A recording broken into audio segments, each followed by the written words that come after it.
no more impeachment trial. No more. Because ang sabi ng Supreme Court, sa decision ng Supreme Court, ang sabi ng Supreme Court, the Senate has no jurisdiction already. Dahil unconstitutional nga yung final ng House of Representatives. So, we do not have any jurisdiction anymore. And the Senate will not convene as an impeachment court because we do not have any jurisdiction anymore. Pero sir, open ka pa rin na pakinggan yung mga legal, yung mga arguments nila, mga legal. Of course. Of course. So, pwede pa mag-change yung mind. Hindi lang. Sir, Because I will abide by the decision of the Supreme Court. Kahit ba maganda yung kanilang dahilan. Ultimately, ang Supreme Court naman ang masusunod. Hindi naman sila. Unless pag nag-file ang House ng MR at ma-reverse, that's the time we will abide by the ruling. Kung ni-reverse ng Supreme Court. We'll decide on those 6. Mabobotohan na. Yes. Whether to abide or not to abide. Sir, bubota kayo as a doon, sir, to abide pero hindi dismiss. Parang rin. If you abide by the ruling of the Supreme Court, technically, it's not amount to dismissal of the case. Pero di-decision. Well, I'm not a lawyer, pero yun ang interpretation ko.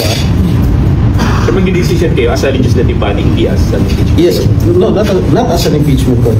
Dahil we will never convene again as an impeachment court dahil wala na nga kami jurisdiction. Sayang yung rope.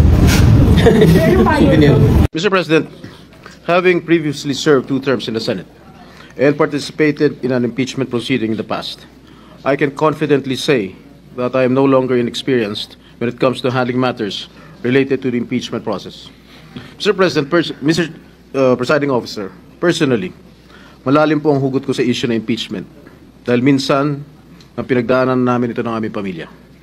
Nang ma-impeach ang aking ama, si dating Pangulong Joseph Estrada, noong panahon ng panunungkulan niya, hindi siya nabigyan ng patas na paglilitis dahil naudlot ito bunsod ng pag-walk out ng mga miyembro ng prosecution panel sa kalagitnaan ng isinasagawang pagdinig noon ng Senado.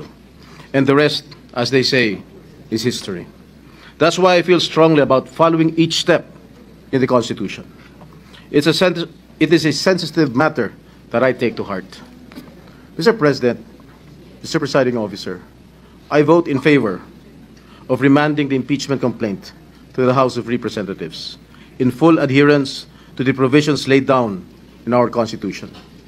The process clearly begins in the House, and it is only proper that we respect this mandate to ensure fairness, due process, and institutional integrity. However, the process should be strictly done in accordance with the Constitution and applicable laws or procedure. Ginoong Tagapangulo, makailang beses ko nang nasabi ito, na ang impeachment trial ay nagdudulot lamang ng pagkawatak-watak sa ating bansa. Gayunpaman, bilang halal na lingkod bayan, batid ko ang mabigat na responsibilidad na nakaakibat ng pagiging isang senador.